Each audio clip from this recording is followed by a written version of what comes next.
sou ginecologista e obstetra, formada pela Universidade Federal de Mato Grosso, fiz residência aqui também e atualmente sou docente na UFMT. E também fiz especialização em gestação de alto risco no HC, na USP, em São Paulo. E hoje aceitei o convite e agradeço à Telesaúde para a gente falar de um tema muito importante, que é a abordagem integrada da hipertensão na gestação, com o foco do atendimento na atenção primária.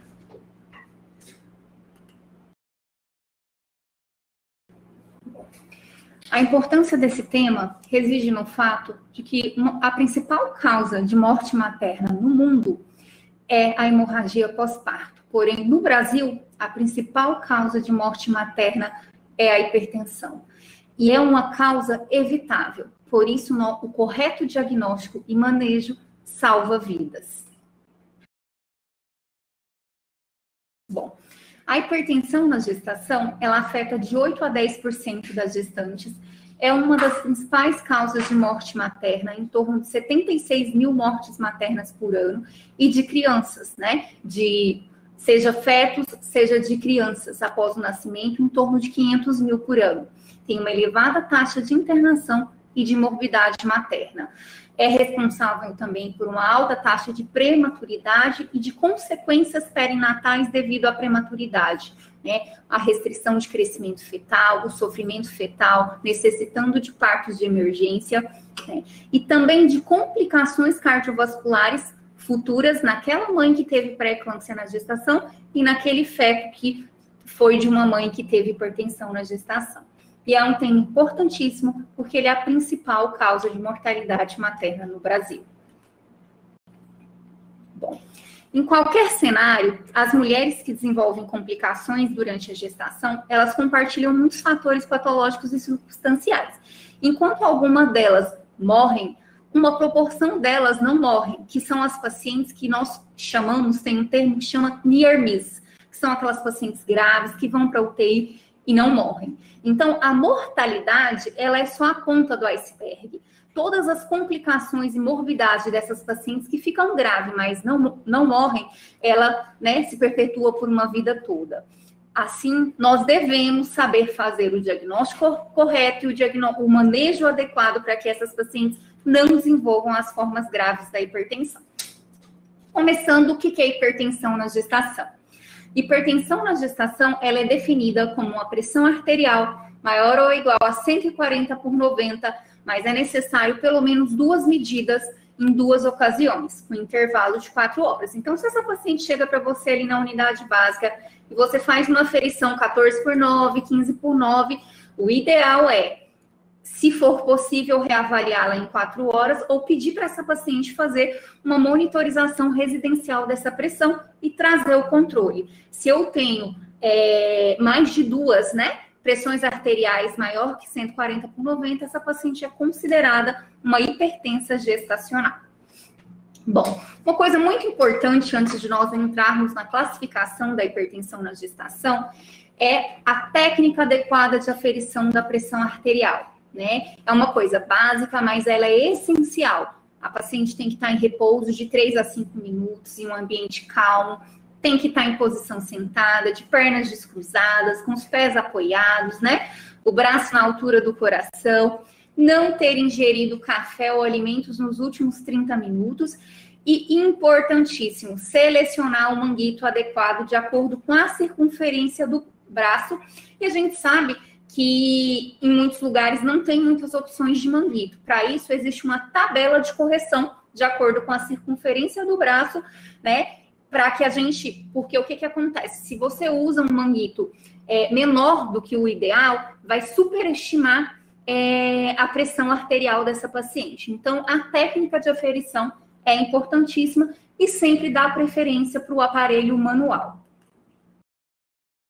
Bom, entrando na classificação das doenças hipertensivas na gestação, nós podemos classificar como hipertensão arterial crônica, que é aquela paciente que tem uma hipertensão que é diagnosticada antes da gestação, então ela já vai chegar para você dizendo que ela é hipertensa, ou aquela que você olha no cartão da gestante, você está acompanhando e com menos de 20 semanas de gestação, e é muito importante esse ponto de corte, 20 semanas, ela vai começar a desenvolver pressões altas abaixo de 20 semanas. Essa é a paciente hipertensa crônica. A hipertensa gestacional é aquela que aumenta a pressão arterial após 20 semanas de gestação e ela não tem proteinúria e não tem nenhum sinal de gravidade. Já a pré-eclâmpsia é o quê? É o aumento da pressão arterial acima de 20 semanas de gestação associada à proteinúria, que ela é avaliada na urina, seja urina de 24 horas ou isolada, eu vou falar para vocês, ou a algum sinal de gravidade, de lesão de órgão-alvo. Né? Alguma alteração, por exemplo, renal, cardiovascular. E o que é pré-eclâmpsia superajuntada? Que muitas vezes é a forma que vocês encontram aí na atenção primária. É aquela paciente que é hipertensa crônica e após 20 semanas ela desenvolve a pré-eclâmpsia. E nós chamamos de pré-eclâmpsia superajuntada. Importantíssimo, pessoal. As formas leves, se for possível, né? Se tiver todo o suporte de adequado, né, laboratorial e de avaliação fetal, essas pacientes podem ser acompanhadas na atenção primária. Já as pacientes com pré-eclâmpsia, com formas graves, ou aquela hipertensa crônica que tem um mau passado obstétrico, ela deve ser acompanhada no serviço terciário. Quais são as formas graves de pré-eclâmpsia? Emergência ou crise hipertensiva, iminência de eclâmpsia, eclâmpsia, que é as convulsões tônico-clônicas, síndrome HELP, que é um espectro grave da pré-eclâmpsia, que a paciente tem hemólise, alteração de enzimas hepáticas e plaquetopenia, e outras complicações renais ou cardiovasculares. E tudo isso tem que ser manejado na atenção terciária, visando, né, a prevenção da prematuridade, morte materna e perinatal. Bom, o que é emergência hipertensiva?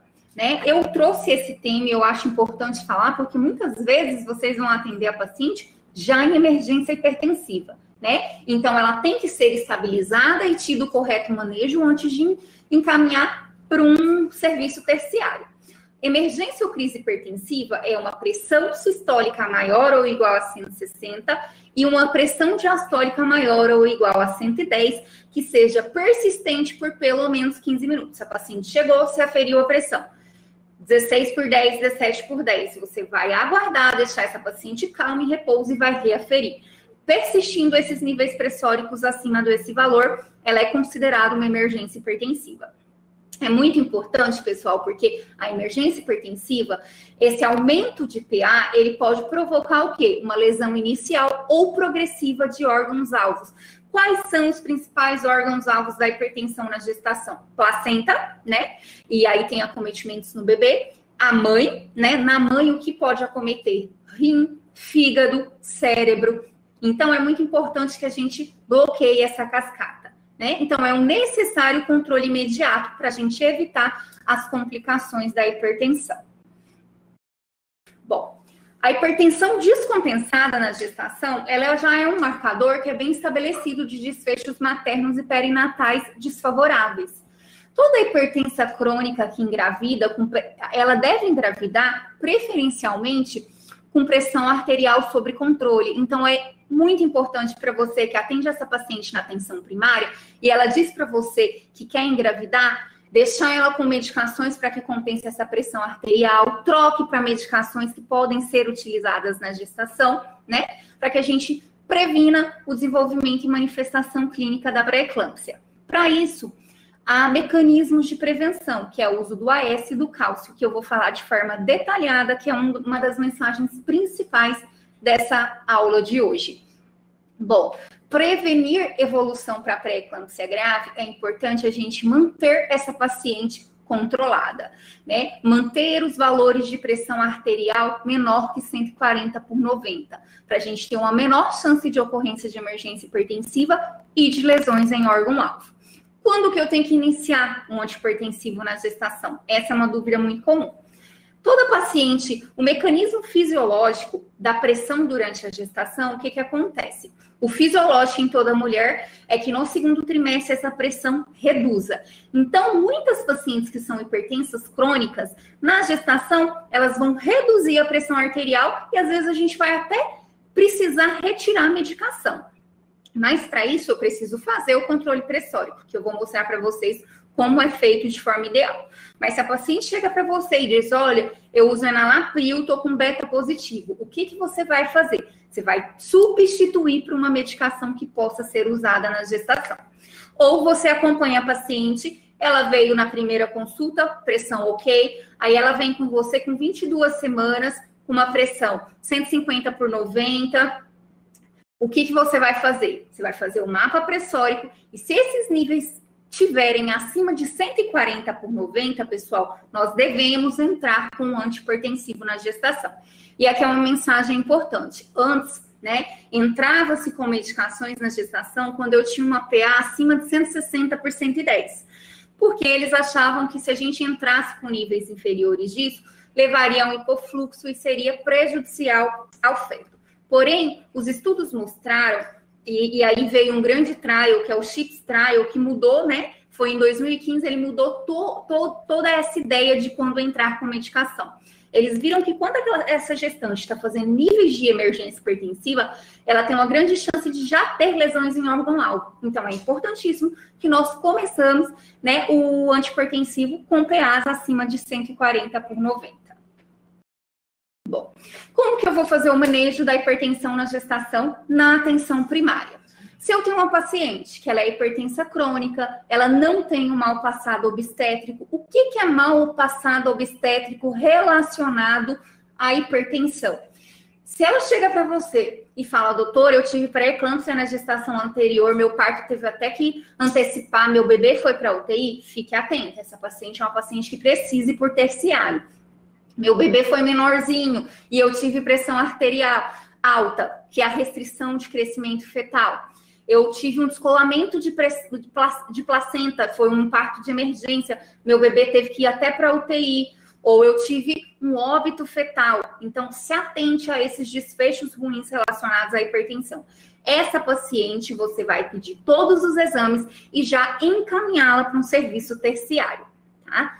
Bom, já a paciente que ficou ali, ela é uma hipertensa crônica, está controlada, não tem mau passado obstétrico, ela pode ficar na atenção primária. E aí, o que deve ser o segmento? Consultas de pré-natal deve ser mensal até 28 semanas, quinzenais até 34 semanas e acima de 34 semanas deve ser semanal. E importante, essa paciente deve ser acompanhada até o parto, né? Ela vai fazer o segmento semanal na unidade básica até que se marque o parto dessa paciente ou ela entre em trabalho de parto, tá? Qual serão os cuidados? Uma hipertensa crônica, o ideal é que eu oriente a ela fazer uma dieta hipossódica. Por quê? Na pré-eclâmpsia não tem benefício, mas na hipertensa crônica, sim. No Brasil, nós temos uma dieta que é muito excessiva em sal. Então, é importante a gente orientar a redução do sal nos alimentos, a prática de exercícios físicos, pelo menos 30 minutos, 3 vezes por semana, né, com caminhadas, né? E, importantíssimo, trocar o antihipertensivo por uma classe que possa ser usada na gestação. O antihipertensivo que é contraindicado, pessoal, é inibidor de enzima conversora de angiotensina, que é o captopril, o enalapril, é essa classe, e os bloqueadores de receptor de angiotensina, losartana, valsartana, tem que retirar, tem que substituir. Essas medicações podem provocar malformações no bebê. Então, é essencial que seja feita essa troca. O ideal é que fosse, né, antes, mas se não, assim que seu paciente tem um beta positivo, já faça a transição dessas medicações. Vai solicitar os exames de pré-natal habitual e alguns específicos que eu vou dizer para vocês quais são, né? Quais são os exames específicos para uma paciente hipertensa crônica que você está acompanhando? Hemograma com contagem de plaquetas, função renal, ácido úrico. Por que eu peço isso? Porque esses exames basais, eles são importantes para eu saber se estão normais, porque se a paciente, por exemplo, acima de 20 semanas, superajuntar com uma pré-eclâmpsia, eu já vou saber os exames iniciais dessa paciente. Pedir também exame de urina e a proteinúria de 24 horas. É um exame que, às vezes, não é disponível em todo o laboratório, mas o ideal é que, se não for possível na rede, que encaminhe algum serviço para realizar essa coleta. Ou a proteinúria de 24 horas, que a paciente fica coletando por 24 horas essa proteinúria, ou a relação proteína-creatinina em amostra isolada, que é um marcador que ele hoje auxilia a gente, tem uma sensibilidade semelhante à proteinúria de 24 horas. O EAS, ele também, se aquele rim está liberando muita proteína, aparece no exame simples de urina. Então, uma cruz já significa proteinúria positiva. Tá? Mas o ideal é que, se for possível, solicite a proteinúria de 24 horas ou a relação proteína-creatinina. Bom, como que eu desconfio que uma paciente pode estar superajuntando uma pré-eclâmpsia? Primeiro, ela começa a ter piora do controle pressórico, ou ela começa a ganhar peso demais. O normal é que em um mês a gestante ganha em torno de 400 gramas. Se aquela gestante chegou para você um mês depois e ganhou 2, 3 quilos, se atente, marque uma consulta mais precoce e monitore, porque o ganho de peso, o inchaço, principalmente em membros inferiores, mãos e rosto, pálpebra, é um indício que essa paciente pode estar superajuntando a pré-eclâmpsia. E dos exames laboratoriais, o que altera primeiro? Normalmente essa paciente filtra muito ácido úrico, e aí eu vou ter um ácido úrico aumentado quando eu for fazer essa avaliação, por isso é importante eu ter no início do pré-natal, né? E aí, superajuntamento, pessoal, é só acima de 20 semanas, tá? Se a paciente chega com um pico de pressão para você com 15 semanas, ela tá com uma hipertensão descompensada e não com uma pré-eclâmpsia. Então, eu vou pensar em pré-eclâmpsia acima de 20 semanas. O que é valor normal de proteinúria? A proteinúria de 24 horas, ela é normal até 300 miligramas em 24 horas. Ou um P/C até 0,3. Acima disso é alterado. O que vocês vão perceber quando a gente começa a pedir no início do pré-natal é que já tem algumas pacientes que vão ter, por exemplo, uma proteinúria de 24 horas inicial de 400, 350.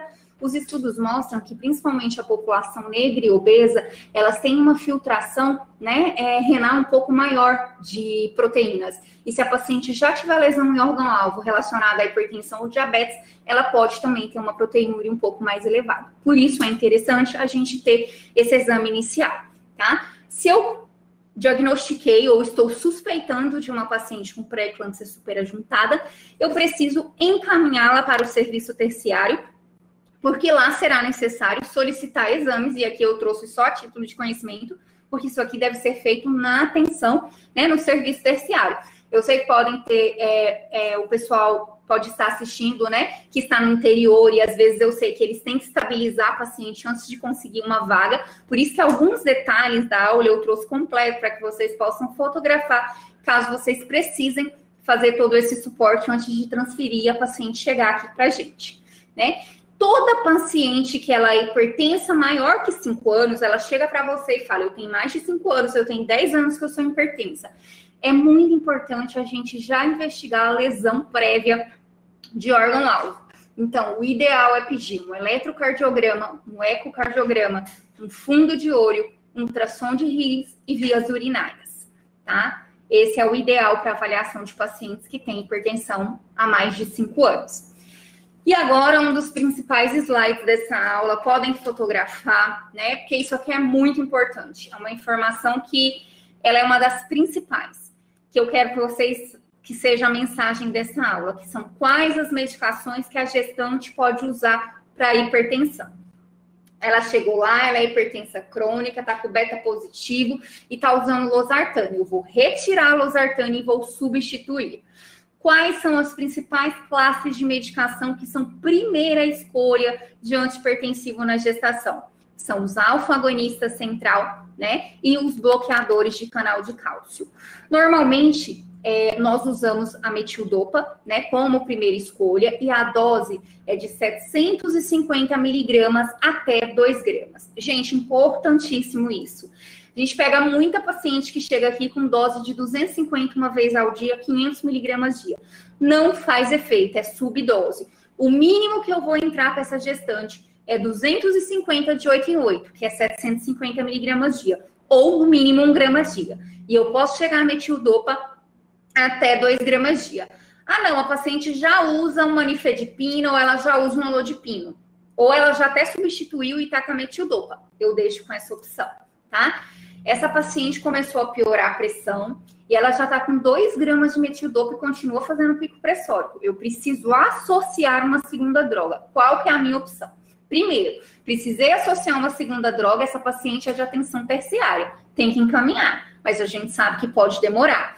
Então, já pode ser feita essa associação na unidade básica de saúde. E quais são as opções? É o nifedipina, né? A gente tem 2 formas de nifedipino, que é o retard, que é o ideal, né? Porque a forma não retard, ela pode provocar taquicardia reflexa e hipotensão brusca. Então, a gente sempre dá preferência para o retard, mas eu sei que em alguns lugares não tem essa disponibilidade. Então, pode ser um ou outro. O retard é de 20 a 120 miligramas por dia, até 2 vezes ao dia. O nifedipino, sem ser retard, a dose é de 20 a 60 miligramas por dia. E uma das outras opções de bloqueador de canal de cálcio é o amlodipino, que a gente pode usar até de 5 a 10 miligramas dia. Outras opções de agonistas central é a clonidina e a prazosina, mas eu especifiquei e deixei de vermelho as drogas que nós temos mais manejo, que nós temos mais experiências, mais disponibilidade no SUS e que são as primeiras escolhas. Aquela paciente que eu já estou com 2 drogas em dose máxima e ela precisa associar uma terceira, essa paciente obrigatoriamente tem que estar no serviço terciário. Mas a título de conhecimento, a terceira opção que a gente tem usado na gestação são os beta-bloqueadores, né, com o metoprolol e o caverdilol. Mas aí é importante a gente ter um status cardiovascular, um eletro, um ecocardiograma dessa paciente. Bom, qual que é o objetivo do tratamento medicamentoso da hipertensão na gestação? Abaixo de 20 semanas de gestação, meu objetivo, o meu alvo é normalizar essa gestante me chegar com 12 por 6, 13 por 7. Quando eu estou acima de 20 semanas, meu objetivo é o quê quando eu estou usando um antihipertensivo? É reduzir em torno de 20 a 30% dos níveis pressóricos. Então, se aquela paciente fazia 170%, 160%, e ela chega com você 14 por 9, 13 por 85, o controle não está ruim, porque o meu objetivo não é hipofluxo. O meu objetivo é manter e reduzir do basal pelo menos de 20 a 30%, tá? O ideal é manter abaixo de 140 por 90, mas não muito baixo, tá? Porque se você pega uma paciente fazendo 9 por 6, 10 por 6, você vai ter que, ou às vezes a gente até precisa tirar a medicação. Agora, por exemplo, ela tá com, eu passei para 2 gramas que não estava fazendo efeito. Ela chegou fazendo muito 9 por 6, 10 por 6, eu já tenho que reduzir um pouquinho, tá bom? Nosso alvo, coloque em mente, por volta de 13 por 85, que é o ideal na gestação. Qual que é o parâmetro que eu vou utilizar para saber se essa gestante está fazendo o controle adequado? Uma única aferição, quando ela chega ali, não é o ideal. O ideal é que vocês disponibilizem para a paciente, bem simples, coloquem, né, uma folhinha com a data, horário e pressão arterial e oriente essa paciente a aferir a pressão em casa e a trazer para você na consulta. Eu sei que tem muitas pacientes que não têm aparelho de pressão, não moram perto da farmácia, não moram perto da unidade básica. Se é aquela paciente que está bem controlada, né? Ela não está ganhando peso demais, ela não está muito inchada, e nas outras consultas você já percebeu que ela tem um bom controle, você pode falar para ela: eu quero que você afira a pressão umas 3 vezes por semana, um dia de manhã, outro dia à tarde, outro dia à noite, e você anote para trazer para eu ver como que está oscilando. Agora, se é aquela paciente que eu já estou tendo que aumentar a medicação, ela tem que fazer um controle diário, uma marcação e trazer para você. Que esse vai ser um dos principais, né, ferramentas para você saber se essa paciente está ou não controlada. Além disso, outros sinais, além do controle pressórico através, né, da monitorização residencial, o ganho de peso excessivo nessa paciente, aquele edema exagerado, aquela paciente que não estava inchada. Pessoal, paciente 20, 25 semanas, 28 semanas, não é para chegar extremamente edemaciada. Retorno venoso, prejuízo de retorno venoso com edema em membro inferior, acontece quando essa paciente já tem um útero maior, que ela comprime, né? Cava. Agora, paciente com essas idades gestacionais aí, meio do caminho, inchada, presta atenção, ela pode estar superadjuntando uma pré-eclâmpsia, principalmente se ela é hipertensa crônica ou ela pode estar abrindo um quadro de hipertensão gestacional. Bom, e a avaliação do bebê? Eu falei da avaliação da mãe, o que a gente tem que pedir de exames laboratoriais, o que nós temos que fazer de controle. E para eu saber se esse bebê, eu disse para vocês que a hipertensão, um dos alvos dela é a placenta, e ela promove isquemias na placenta, e esse bebê pode ficar pequenininho, que é a restrição de crescimento fetal, ou a gente pode ter um déficit tanto de nutrientes quanto de oxigenação, e esse bebê entrar em sofrimento. Por isso é importante a avaliação do crescimento e do sofrimento fetal. Para avaliar crescimento, quais são as ferramentas importantes? A altura uterina, então medir a altura uterina dessa gestante, isso é importante. Outro parâmetro importante, ultrassonografia obstétrica, e aí o mínimo que essa gestante tem que ter é um morfológico de primeiro trimestre. Eu sei que em muitos lugares não faz o morfológico completo, mas se eu pedir um ultrassom obstétrico entre 11 semanas e 13,6 e me mostrar pelo menos a translucência nucal, já nos auxilia. Então, sempre peça entre 11 semanas e 13 semanas o ultrassom morfológico de primeiro trimestre. Segundo trimestre, entre 20 e 24 semanas, é o ultrassom obstétrico morfológico de segundo trimestre. E o ideal é que você peça ultrassom transvaginal com medida de colo junto com o morfológico. Porque essa medida de colo junto com o morfológico, ele é um fator que nos ajuda a rastrear as pacientes que têm risco de prematuridade, que inclusive pode ser um tema de uma nova aula para a gente conversar com vocês, tá? A partir daí, como que eu vou pedir esses ultrassons? Sempre que eu tiver uma hipertensão crônica, uma paciente que desenvolveu uma hipertensão gestacional na gestação, sempre será ultrassom obstétrico com Doppler. Por quê? Porque eu preciso avaliar a circulação que vai para esse feto e a circulação placentária para ver se elas estão adequadas. Então, o ideal, a partir de 26 semanas, é que essa avaliação seja mensal. Atenção, se o peso fetal estiver abaixo do percentil 10, lá a maioria dos ultrassons, quando são feitos, né, por fetais ou por ultrassonografistas experientes, eles colocam no peso o percentil. Todo bebê que está entre o percentil 10 e 90 é um bebezinho que está normal. O que estão abaixo de 10, você tem que abrir o olho. A gente pode estar diante de um bebê com restrição de crescimento fetal. Então, existe uma tabela na internet, né? Principalmente depois eu vou colocar aí para vocês, que é a Fetal Medicine Foundation, FMF, que é um site bem interessante. Ele tem tanto calculadora de idade gestacional quanto a tabela Radlock, que é para vocês, quando o ultrassonografista não colocar, para vocês verem o percentil de peso que esse bebê tá. Porque isso é um guia para auxiliar vocês. Se esse bebê está abaixo do P10, você tem que encaminhar já essa gestante para o serviço terciário, mesmo que ela não esteja com pressão descompensada, para investigar, tá? E a função placentária, então, a gente vai avaliar através do Doppler, né? Tanto de artéria uterina quanto umbilical, e ele deve ser feito na 20ª, 26ª, 32ª e 34ª semana, a cada 4 semanas, tá? E deve ser semanal a partir de 34 semanas. Eu sei que a unidade básica, às vezes a gente não tem condições de ter suporte de todos esses ultrassons.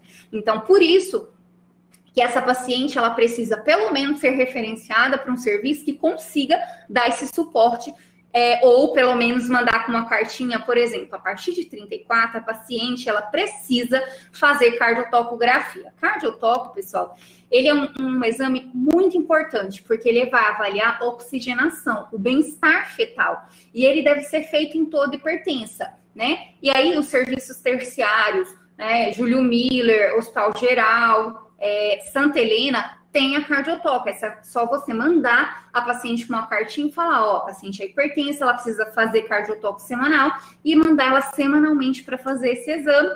A maioria até manda cópia para você ver que o exame está normal.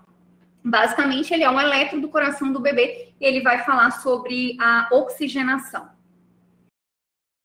Bom, aqui eu trouxe sobre a importância da anotação da altura uterina, né? O mais importante para a gente ver peso fetal, né? Estimativa de peso fetal é o ultrassom.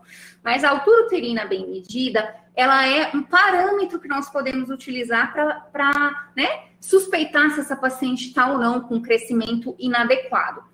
Então, a gente deve fazer com a fita métrica, né, da sínfise púbica, né, até o fundo uterino, da parte superior da sínfise, do osso da sínfise púbica até o fundo uterino. E nós temos uma tabelinha, né, nós temos um gráfico aí no cartão de pré-natal que é muito importante preencher, porque ele vai dizer se essa paciente está entre o percentil 10 e 90. E às vezes ele vai ser um alerta para você se você precisa encaminhar essa paciente urgente, tá bom? Agora, algumas pacientes, o parâmetro da tabelinha e da medida de fundo uterino já não é tão fidedigno. Por exemplo, as pacientes obesas e as pacientes gemelares não têm fidedignidade. Aí é só ultrassom mesmo que pode nos auxiliar no real peso desse bebê. Uma coisa que é uma dúvida muito comum, eu estou acompanhando essa paciente, quando que eu vou encaminhar ela para o parto? Bom, se você acompanhou a paciente, conseguiu fazer todo o ultrassom, ela está indo lá fazendo a cardiotoco semanal e está tudo certo. Se tem estabilidade clínica materna, a pressão está controlada, a vitalidade do bebê está preservada, ele está crescendo bem, eu posso chegar com uma hipertensa crônica até 40 semanas. Chegou próximo de 40 semanas, se ela entrou em trabalho de parto, a natureza decidiu. Se essa paciente não entrou em trabalho de parto, é muito importante que vocês referenciem ela para uma atenção, né, para uma maternidade. Se a paciente não tem cesárea anterior, vai ser proposto um processo de indução. Orientar essas pacientes, que muitas pacientes elas têm medo e um temor, a hipertensão vai ter que ser cesárea. Não, gente, a via de parto é obstétrica, inclusive o parto vaginal é melhor, porque tem menos sangramento, é melhor para ela, melhor para o bebê, né? Mas cada paciente vai ser individualizada e vai ser avaliada. Mas o que eu quero deixar de mensagem é, se atender uma paciente, está seguindo ela, está com 39 semanas, já deixa uma cartinha de encaminhamento para com 40 semanas ou por volta de ela já ir para programar o parto, caso ela não tenha entrado espontâneo em trabalho de parto, tá bom? Bom, essa também é uma mensagem importantíssima, quando eu tenho que transferir uma paciente para fazer pré-natal no alto risco. Bom, todas as vezes que eu tiver com uma hipertensa crônica, como eu falei para vocês, que contou toda aquela historinha que se encaixa no mal passado obstétrico, ela tem que ser referenciada. Às vezes ela vai começar com você, o pré-natal, mas você vai referenciar ela para um terciário, porque ela precisa de um pré-natal de alto risco, tá? Toda paciente que você está acompanhando, ela tem piora de controle pressórico, eu preciso associar uma segunda droga, encaminhe essa gestante, tá? Paciente que superajuntou a pré-eclâmpsia, ela era hipertensa crônica, ela começou a inchar, começou a piorar a pressão, você está desconfiando, não tem os exames aqui para diagnosticar pré-eclâmpsia, mas encaminha para a maternidade, para aí ela ser encaminhada também para fazer o pré-natal de alto risco. Ou se você pega um ultrassom, mesmo que a paciente tenha um controle pressórico adequado, se tem restrição de crescimento ou algum comprometimento de vitalidade, tem que encaminhar para um serviço terciário. Bom, além de tudo isso eu falei da paciente que está estável, que está em segmento de pré-natal. Agora eu vou falar um pouquinho para vocês, e eu acho importante, porque se alguém estiver assistindo, às vezes, né, não é toda unidade básica que é próxima a uma maternidade, nós temos uma cidade muito grande, e às vezes tem pessoas no interior assistindo que eles precisam estabilizar uma gestante antes de transferir. Por isso que eu vou trazer essa parte da aula, e eu não vou me aprofundar muito, mas eu trouxe slide, eu trouxe dose, para quem quiser fotografar, para vocês saberem como fazer essa estabilização, porque, gente, estabilizar uma paciente que esteja em emergência ou em complicação de pré-eclâmpsia, ela salva vidas. Se você manda uma paciente na ambulância convulsionando, sem estabilizar, essa paciente vai ter uma parada e ela vai morrer na ambulância. Se eu quero dar chance de transferir uma paciente de um local longe com uma forma grave de pré-eclâmpsia, eu tenho que estabilizar. Então, essa é uma mensagem muito importante. Eu tô atendendo ela longe de uma maternidade, ela chegou aqui com 18/10 de pressão. O que eu tenho que fazer? Primeiro, acalmar essa paciente, reaferir essa pressão.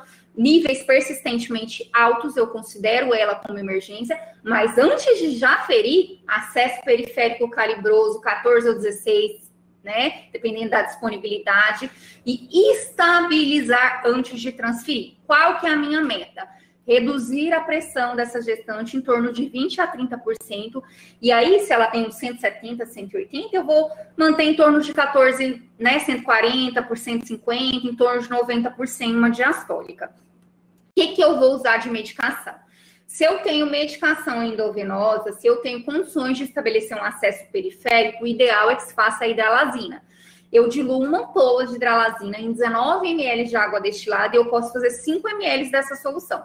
Isso pode ser feito a cada 20 minutos, no máximo por 4 doses, caso a pressão continue persistentemente acima de 16/10. Não tem hidralazina, mas eu tenho nifedipina, doutora. Então, vamos fazer nifedipina. A nifedipina, gente, é de 10 miligramas um comprimido. E a gente pode repetir também a cada 20 minutos. Uma coisa muito importante. A administração da nifedipina é via oral, não é sublingual. A sublingual pode fazer uma hipotensão brusca e eu posso, assim, ter riscos de uma paciente até fazer uma hipotensão e chocar por causa de uma nifedipina sublingual. É proscrito a administração sublingual. É via oral, dá um pouquinho de água e a administração é via oral. Eu estabilizei essa gestante, eu encaminho para o SAMU, eu encaminho essa paciente, o ideal, com acesso para uma maternidade para ter os devidos cuidados. Bom, eu estou na atenção primária, lá no interior, e eu atendi uma paciente com 17/10. A paciente chega e fala: doutora, eu tô com muita dor de cabeça, eu tô vendo pontinho brilhante, tô com muita dor no estômago, já tem uns 3 dias. Ou a paciente, o pior, ela chega, fica na recepção e ela convulsiona lá, que é a eclâmpsia, que é a forma mais grave.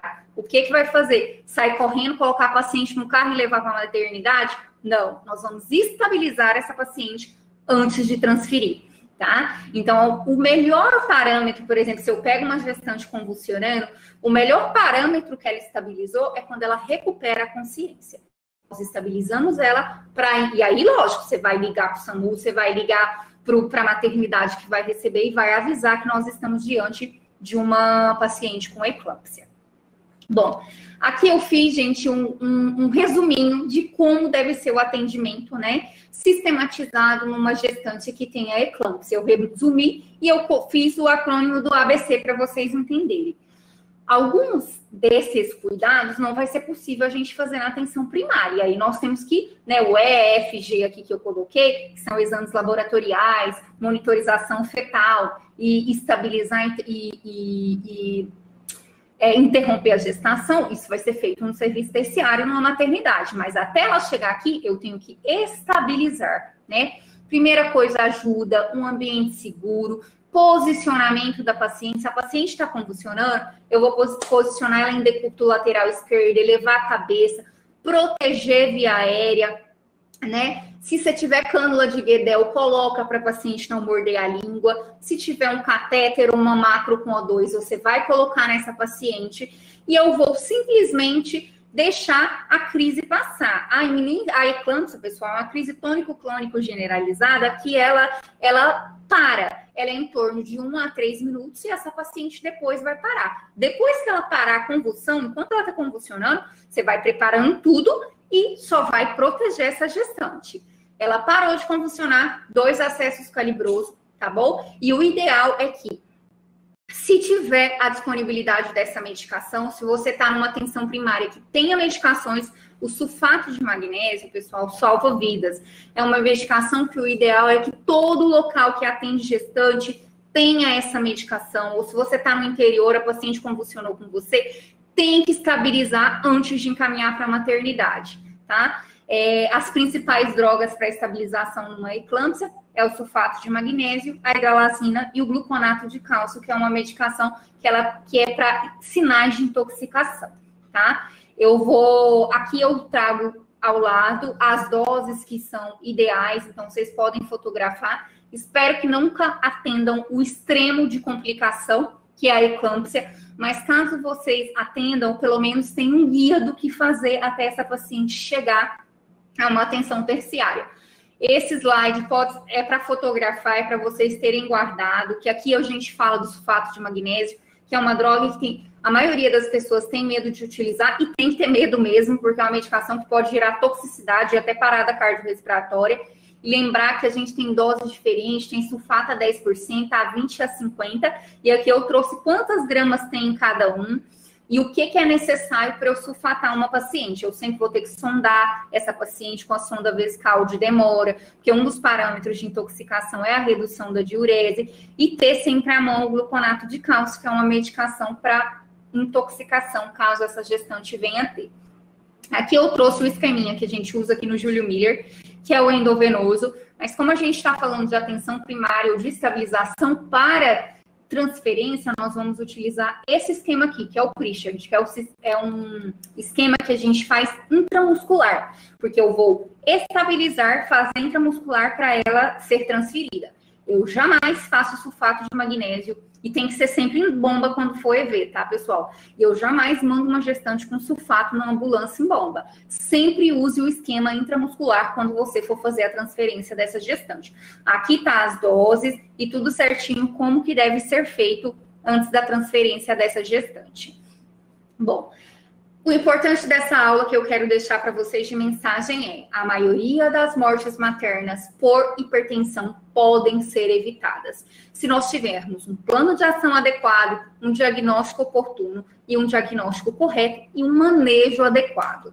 Por isso é essencial que nós saibamos como cuidar dessa paciente. A paciente era hipertensa crônica ou ela desenvolveu pré-eclâmpsia, teve o parto lá na maternidade e ela vem para consulta de pós-parto com você. Quais são os cuidados importantes que a gente tem que ter? O ideal é, normalmente, se essa paciente desenvolveu alguma forma grave da pré-eclâmpsia, geralmente ela vai ser avaliada no serviço terciário na consulta de puerpério. Mas se for uma hipertensa crônica que nasceu na maternidade, o ideal é que a consulta de pós-parto seja em torno de 7 a 10 dias pós-parto na unidade básica de saúde. Então, já deixa combinado com ela quando ela for para o parto, que se ela tiver o parto, ela precisa avisar para marcar a consulta de retorno. Que é nessa consulta que a gente vai ver se está tudo bem, se a pressão está controlada, se a gente precisa trocar a medicação, né? As pacientes que usavam, por exemplo, que são hipertensa crônica, no pós-parto eu já posso mudar as medicações dela. Aquelas drogas que eu não podia usar no pós-parto, eu já posso. O IECA, o BRA que ela usava, eu vou trocar. A metildopa, ele é um bom antihipertensivo para gestação. Fora da gestação, ele não é bom. Então, o ideal é que seja feita essa troca se ela já não veio com essa troca da maternidade. As pacientes grávidas, muitas vezes elas chegam para você na atenção primária. Ela foi de alta com 2, 3 antihipertensivos, e aí a gente não pode tirar tudo de uma vez. Nós vamos descalonando. Tira a metildopa primeiro, depois tira o bloqueador de canal de cálcio, e você vai tirando, reduzindo dose e já introduzindo o substituto, ou IECA ou BRA. Preferência para aquela que não usava, introduzir IECA, tá? Porque a losartana, a valsartana, ela diminui um pouco a produção de leite. Então, o ideal é que quando você for entrar com uma medicação para uma paciente, por exemplo, ela foi diagnosticada com hipertensão na gestação, com hipertensão crônica, ela não sabia. E aí você vai entrar pela primeira vez com a medicação, no pós-parto, de preferência para um captopril, para um enalapril, para um IECA, tá? E fazer o controle pressórico durante o pós-parto. E a meta aqui no pós-parto, gente, ela já não é mais tão rígida como era na gestação. Eu disse para vocês que na gestação eu queria que essa pressão ficasse menor que 14/9. Aqui, né, eu permito entre 140 por 150 uma sistólica e uma diastólica em torno de 90 a 100. Meu objetivo é reduzir a PAM em torno de 15 a 25%. E importantíssimo que essa consulta é a oportunidade de você orientar sobre a anticoncepção, né? Orientar que essa paciente pode usar uma pílula só de progesterona, ou que ela pode fazer uma injeção, né? O acetato de medroxiprogesterona, ou até oferecer para essa paciente que com 40 dias pós-parto ela pode ir para a rede colocar um DIU de cobre que tem na rede para inserção. Então, não perca a oportunidade de orientação da anticoncepção nessa consulta de retorno da paciente. Bom, gente, esse aqui é um dos slides mais importantes também dessa aula, que eu disse para vocês tudo, como que classifica a hipertensão, como que maneja, quais são as complicações, né? E que a gente pode ter complicações tanto para a mãe quanto para o bebê. E hoje os estudos, eles mostraram que tem algumas formas que a gente pode prevenir a pré-eclâmpsia. Não é que a gente vai prometer para essa gestante que ela não vai ter pré-eclâmpsia, mas essas drogas foram estudadas e mostrou-se os estudos que, usando essas medicações, aquela paciente que ia ter pré-eclâmpsia com 32, às vezes ela tem pré-eclâmpsia com 36, 37. Ou seja, eu diminuo as formas graves de pré-eclâmpsia em idades gestacionais muito precoces. Eu diminuo a prematuridade precoce, que é abaixo de 34 semanas. O que eu posso fazer? Como rastrear? Se vocês já viram alguma aula de hipertensão, principalmente de fatores preditores, vocês já devem ter ouvido falar Doppler de artéria uterina, dosagem bioquímica de alguns marcadores. Mas, assim, o que a gente tem de palpável, o que dá para fazer na vida, né, na atenção primária, e às vezes até mesmo no pré-natal de alto risco, a gente não consegue fazer Doppler de uterina em todas as pacientes no primeiro trimestre. Então, o que eu faço para saber se essa paciente tem indicação? Quais são as principais drogas que a gente usa? AS e carbonato de cálcio. Em quem eu vou utilizar? Importante. Hipertensa crônica, todas eu vou usar, a não ser que ela tenha alguma contraindicação. Diabética tipo 2, obesas com IMC maior que 30, pacientes renal crônica, pacientes com pré-eclâmpsia anterior na gestação. Principal fator de risco de desenvolver pré-eclâmpsia na gestação, pré-eclâmpsia prévia. Então, toda paciente que tiver pré-eclâmpsia prévia, você vai usar AS cálcio nela. E as gestantes que são de gemelar, que eu tenho uma maior porção placentária, então eu tenho um maior risco de desenvolver pré-eclâmpsia. Essas pacientes você já vai saber que vai ter que fazer pré-natal precoce, maior número de consultas, porque elas são pacientes de risco. E o ideal, as que já tiverem indicação, mandar para atenção terciária. Mas, gente, o meu recado, e assim, de coração, o que eu quero? Essa paciente, às vezes, ela demora a chegar no pré-natal de alto risco. Eu faço pré-natal de alto risco na rede, eu tô aqui no Júlio Miller e eu vejo que, às vezes, a paciente chega para mim tarde, que eu não consigo instituir formas de prevenção. Então, o que eu quero deixar de mensagem tá na mão de vocês reduzir e prevenir. Aquela paciente que chegou, você triou, ela é de alto risco, para desenvolver uma pré-eclâmpsia, o que você vai fazer? Entre 11 semanas e 16 semanas, você vai entrar com aspirina, é o AS de 100 miligramas. Não precisa ser dose maior. AS infantil, 100 miligramas. Todo dia um comprimido à noite. Os estudos mostram que a ação noturna ela é melhor do que a dia. Então, você vai orientar a sua paciente a tomar um comprimidinho de AS à noite até 36 semanas de gestação. Ah, doutora, mas essa paciente não chega para mim cedo. Ela chegou lá, até quando eu vou poder entrar com a AS para ele ter ação? No máximo até 18 semanas. Passou disso, infelizmente, não tem mais benefício. Por isso é importante conscientizar que quando essa gestante tiver um beta positivo, ela precisa procurar a unidade básica. Além disso, além de entrar com a AS, os estudos mostram que a população brasileira ela tem um déficit muito grande de ingestão de cálcio. Então, nós devemos suplementar o cálcio. E o cálcio, ele também reduz pré-eclâmpsia. E aí, a dose é de 1 grama a 1,5 grama, tá? E sempre fazer doses fracionadas. 500 de 12 em 12 ou 500 de 8 em 8. E lembrar que o cálcio, ele provoca um pouco de constipação. Então, às vezes, eu tenho que deixar um pouco mais tardio para entrar com esse cálcio. Por volta de 20 semanas, porque as alterações da gestação, da progesterona, já faz com que essa mulher fique mais constipada. Mas ideal, pessoal, não esqueçam de entrar com aspirina entre 12 e 16 semanas e de associar o cálcio. Ah, o cálcio é caro, não tem na rede, não consigo comprar. Pelo menos o AS oriente essa paciente a fazer o uso. Vão ter casos que a gente não vai poder prescrever o AS, por exemplo, se é uma paciente que ela é hemofílica, é uma paciente que tem uma maior chance de sangramento, que tem plaquetopenia, eu não vou poder fazer o AS, mas aí cada caso vai ser individualizado, mas em geral na população elas vão poder fazer o uso. Então, assim, é a mensagem da minha aula, previnam, porque se vocês fizerem isso, essa paciente tem uma grande chance de não desenvolver pré-eclâmpsia e, se desenvolver, de ter uma forma leve.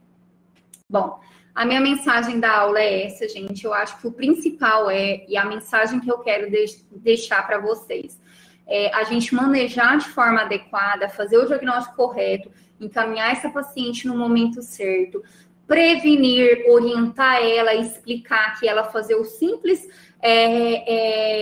atitude de usar as medicações de forma adequada, usar o AS, pode prevenir as formas graves de pré-eclâmpsia, porque nosso objetivo é ter uma gestação segura com um bebê saudável.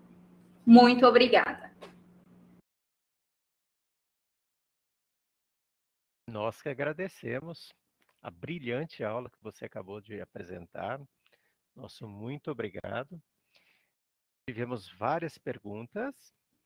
Vamos passá-la agora para você, mas antes disso, gostaríamos de lembrar a todos, tivemos perguntas quanto a como fazer quem está com o celular e não consegue registrar a presença. Vocês podem realizar essa presença até às 23 horas.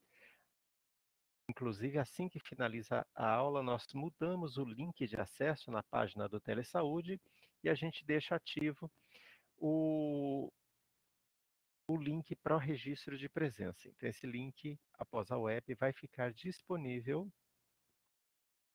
para que vocês possam acessar. Quanto à pergunta da disponibilidade dos slides, desde janeiro do ano passado, de 2020, a nossa plataforma mudou e vocês já não conseguem mais baixar essa apresentação.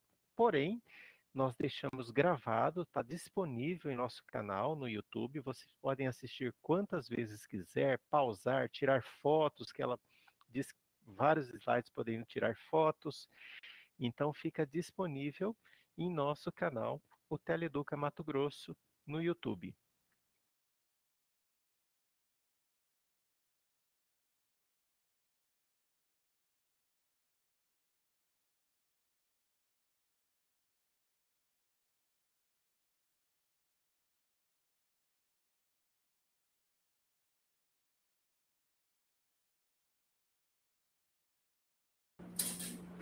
Bom, o Thiago pergunta aqui sobre a interrupção, né, da gestação nas hipertensas.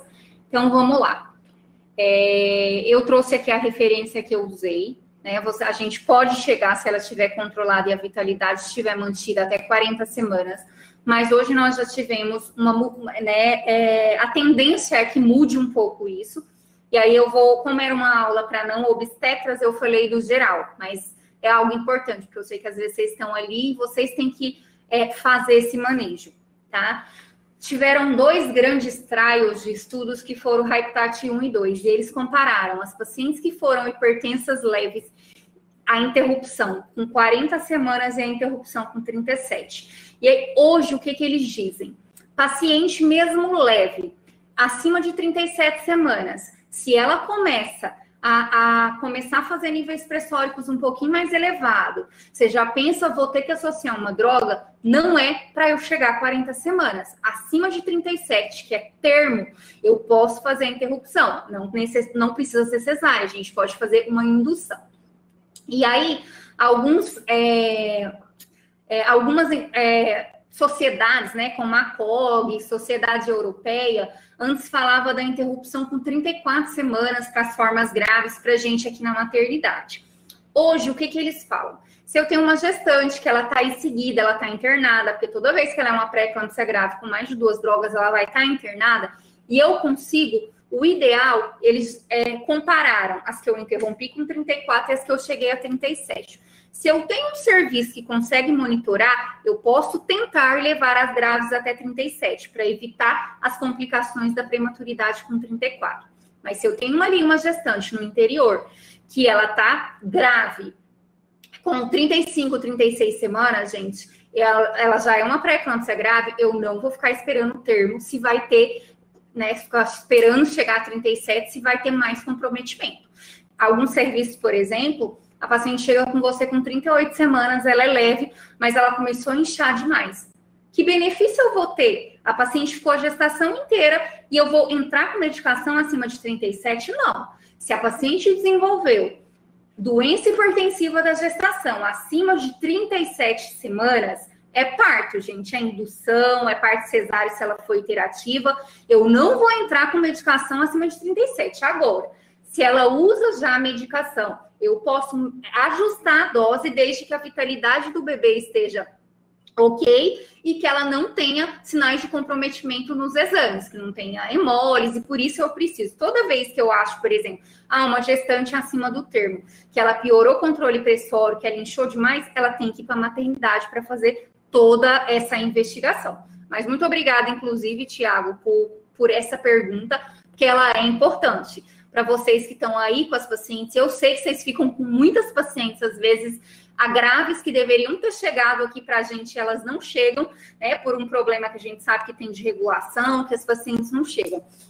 Então, se é pré-eclâmpsia grave, vai ser entre 34 e 37. Ela não vai passar de 37. Eu tenho uma paciente grave, ela usa 2 drogas, ela já tem proteinúria, ela não vai chegar a 40, tá? Vai ser no máximo 37. E as leves, eu vou tatear de acordo com o controle dela. Estando tudo muito bem, 40, mas no máximo 40. Por que eu trouxe esse ponto de corte? Porque eu faço plantão no Santa Helena também, então às vezes a gente pega lá paciente hipertensa crônica que chega pra gente com 41 semanas, que não se pode, essa paciente mesmo controlada, o máximo é 40 semanas. Então, assim, é orientá-las. E se você teve essa percepção, não, o controle não está mais adequado, encaminha, faz um encaminhamento para maternidade para que ela seja avaliada e que seja discutido isso. Deixa eu ver. A segunda pergunta, também do Tiago. Quais as drogas são recomendadas em crise hipertensiva antes de 20 semanas? Importante, Tiago. Aquela que eu trouxe sobre emergência hipertensiva, essas drogas, elas podem ser utilizadas independente da idade gestacional. A única diferença é que, acima de 20 semanas, uma paciente em emergência hipertensiva, eu sempre tenho que pensar que ela pode estar desenvolvendo pré-eclâmpsia ou formas graves da pré-eclâmpsia. Então, ela precisa ser estabilizada e encaminhada para uma maternidade. Mas se é uma paciente abaixo de 20 semanas, e aí bem legal sua pergunta, e ela chega lá com 15 semanas, 18 por 120, o que eu posso usar? Eu sei que ela não vai desenvolver pré-eclâmpsia, mas eu não posso deixar ela nesse regime. Eu vou ajustar o antihipertensivo, por exemplo, ela está usando 1 grama de metildopa, eu vou aumentar, eu vou passar para 1,5 grama ou para 2 gramas e vou pedir um retorno precoce dessa paciente. E o que eu posso usar lá na unidade básica? Se vocês tiverem hidralazina, vocês podem usar a hidralazina como medicação para emergência ou a nifedipina, que normalmente a via oral é a que tem mais disponível. E aí você vai fazer 10 miligramas via oral. A metildopa, ela é uma medicação de manutenção, gente. Ela não pode ser utilizada como... não é que não pode, ela não deve ser utilizada para emergência hipertensiva, porque ela demora a fazer a ação e ela não vai fazer a ação adequada, tá bom? Deixa eu ver. Sabendo que a nifedipina é um tocolítico, ela pode ser utilizada até o final da gestação? Ela não interfere no trabalho de parto? Não, Tiago. As doses que a gente usa como antihipertensivo, elas não vão fazer essa função. Ela realmente é um bloqueador de canal de cálcio, mas ela não vai, digamos assim, inibir que essa paciente entre em trabalho de parto, não. Não precisa ter esse medo.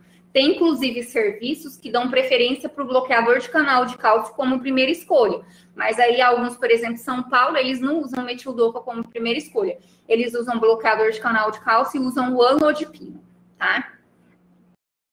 Gostaria de falar sobre o rastreio ou predição de pré-eclâmpsia com marcadores maternos, bioquímicos e biofísicos. Então, O marcador, né, o principal, tanto é que a Febrasgo no manual, no último manual, ela colocou como rastreio de pré-eclâmpsia usar preditor de fator de risco, que é o que eu trouxe ali. Você vai estratificar se essa paciente teve pré-eclâmpsia grave, se ela é obesa, se ela é hipertensa, se ela é diabética, se ela é nefropata, né? Porque isso é o que é possível na realidade enquanto Brasil. Mas eu estou ali no consultório particular, acompanhando uma gestante, o que tem a mais de fazer? O ideal é que, além de você utilizar os fatores de risco, que você pode usar também, vou solicitar o Doppler de artéria uterina junto com o morfológico de primeiro trimestre, ali entre 11 semanas e 13 semanas e 6. Porque se eu tiver uma artéria uterina de alta resistência, já é um preditor de maior chance dessa paciente ter pré-eclâmpsia, tá? Outro marcador são os marcadores bioquímicos, que aí é a dosagem do PLGF, que é o fator placentário. Esse fator placentário, ele está diminuído nas pacientes que têm pré-eclâmpsia. Ele é solicitado mais em nível de pesquisa, mas ele pode ser solicitado também na prática. Alguns laboratórios particulares, né, vários agora, antes era só pesquisa e agora já tem vários que tem, a gente pode solicitar o PLGF e o PAPA, mas o PLGF ele é mais específico para o rastreio da pré-eclâmpsia. Tem até uma calculadora, Thiago, que chama Full Peers. Full Peers, depois eu vou escrever para vocês. Ela é uma calculadora que ela estima, você vai colocar tudo isso, a pressão da gestante, os fatores de risco, o Doppler de artéria uterina, e ela vai te dar um índice que essa paciente tem, um índice de risco de desenvolver pré-eclâmpsia. Se essa paciente tem um índice de risco alto, a gente entra com AS, se ela tem baixo, a gente não entraria. Esse seria o rastreio ideal e completo para a paciente. Eu trouxe aqui o que a gente consegue fazer na prática. Inclusive, eu digo para você que mesmo eu que sou aqui no alto risco, o que normalmente eu consigo fazer é rastrear com fator de risco. Como as pacientes que chegam para mim, na maior parte das vezes, elas são pacientes que já têm formas graves, que já têm doença crônica, a maioria já tem indicação de entrada. Bom. Qual é a idade gestacional que eu indico para realizar cardiotoco? Isso já está bem estabelecido. Paciente hipertensa crônica ou paciente que tem qualquer outra comorbidade, diabética, deve-se começar a fazer, isso se ela estiver controlada, tá? Estou dizendo de paciente controlada, em acompanhamento e segmento de pré-natal, acima de 34 semanas a gente tem que começar a fazer a cardiotoco e fazer cardiotoco semanal. Eu trouxe as coisas que são possíveis na prática e o que é ideal. O ideal seria o perfil biofísico fetal. O que é perfil, gente? Perfil biofísico fetal, ele é a realização da cardiotoco, porque o primeiro parâmetro que altera quando entra em sofrimento fetal no bebê é a frequência cardíaca fetal com ultrassom. E o ultrassom, ele não vai lá medir bebê. Esse ultrassom, ele vai ver o líquido, ele vai ver movimento respiratório, movimento corpóreo e tônus desse bebê. Ele vai dar uma pontuação para a gente, que vai de 0 a 10. Acima de 8, normal, abaixo disso tem que repetir. Então, se você tem tudo que você pode fazer, o ideal é pedir um perfil biofísico completo, com a cardiotoco. Se não tem tudo que é possível, pelo menos a cardiotoco acima de 34 semanas e semanal. Para as pacientes, e aí importante, para as pacientes que não têm patologia nenhuma, quando que eu vou fazer cardiotoco? Ou quando eu estou suspeitando que ela desenvolveu, por exemplo, uma hipertensão ou alguma coisa, e ela está acima de 34 semanas, ou nas pacientes de baixo risco acima de 40 semanas. A gente tem chegado no máximo a 41 semanas para depois levar essas pacientes para o parto, as de baixo risco. E aí, se você está acompanhando essa gestante, você tem que orientar que depois de 40 semanas, ela tem que ir na maternidade a cada 2 dias para fazer a cardiotoco, tá bom?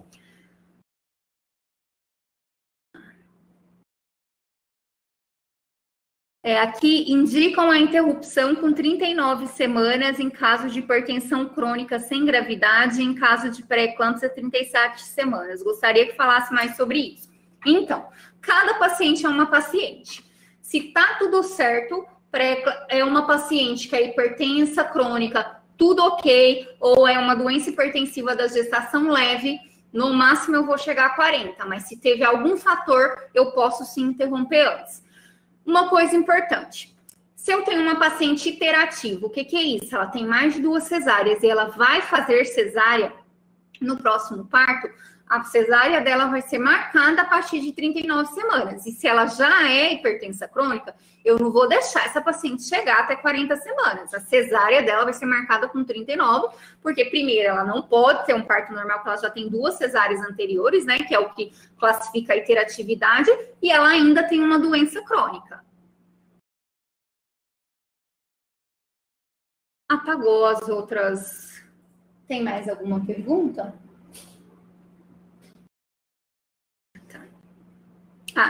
Qual é a relação do AS e a gastrosquise quando usado de forma precoce antes de 12 semanas? Então, a gastrosquise, que é a presença, né, do intestino, né, e das vísceras desse feto fora da cavidade abdominal, ela é uma malformação que tem vários fatores implicados. A gente vê muito nos extremos etários, muito paciente que engravida muito jovem, abaixo de 16 anos e acima de 35 anos. A nutrição é um fator muito importante e tem várias causas implicadas na gastrosquise.